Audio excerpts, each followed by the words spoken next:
Assalamualaikum warahmatullahi wabarakatuh. Halo teman-teman semuanya. Perkenalkan, nama saya Jumaiyah Nur Wahida. Di sini saya akan sedikit membahas mengenai pewahyuan Al-Qur'an. Nah, jadi sebelum kita masuk ke inti dari pewahyuan Al-Qur'an, teman-teman tahu nggak sih wahyu itu sebenarnya apa? Jadi di sini wahyu itu memiliki makna berupa isyarat atau jalinan komunikasi antara Allah Subhanahu wa taala dengan Rasulullah Muhammad SAW, baik berupa perintah maupun doktrin. Jadi, diturunkannya wahyu ini memiliki tujuan untuk memberikan peringatan dan juga kabar gembira seperti yang sudah dijelaskan dalam Quran surat Yunus ayat 2 yang berbunyi, "Berilah peringatan dan gembirakanlah orang-orang yang beriman bahwasannya mereka memiliki kedudukan yang tinggi di sisi Tuhannya." Nah, sekarang kita masuk ke dalam proses pewahyuan Al-Qur'an. Jadi, dalam proses pewahyuan Al-Qur'an terbagi menjadi 3 tahap.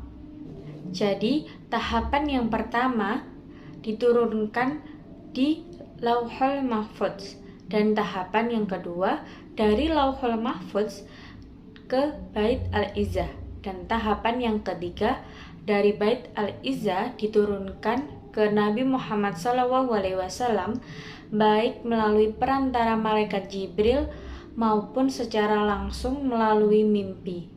Nah, sekarang kita masuk ke materi periodisasi Al-Qur'an yang secara garis besar terbagi menjadi 3 periode. Periode pertama, wahyu yang diterima oleh Nabi Muhammad SAW adalah Quran surat Al-Alaq ayat 1 sampai 5 yang diterima pada tanggal 8 Rabiul Awal di Gua Hira di atas Jabal Nur. Periodisasi yang kedua ini terjadi sekitar 8 sampai 9 tahun di mana terjadi pertarungan antara gerakan Islam dengan umat jahiliyah, di mana terjadi fitnah, intimidasi, penganiayaan yang mengakibatkan penganut Al-Qur'an ini memutuskan untuk berhijrah ke Abbasiyah dan diikuti oleh Rasulullah Muhammad SAW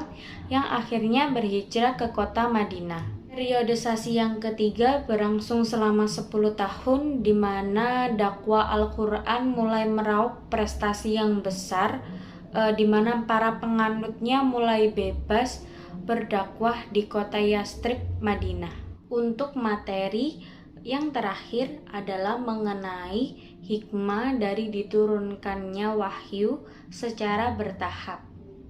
Nah, jadi hikmah diturunkannya Al-Qur'an secara berangsur-angsur adalah yang pertama untuk mengukuhkan hati Nabi Muhammad SAW.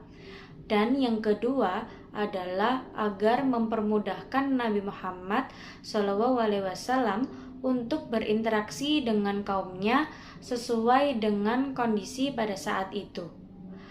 Sekian dari saya, kurang lebihnya saya mohon maaf yang sebesar-besarnya. Terima kasih. Wassalamualaikum warahmatullahi wabarakatuh.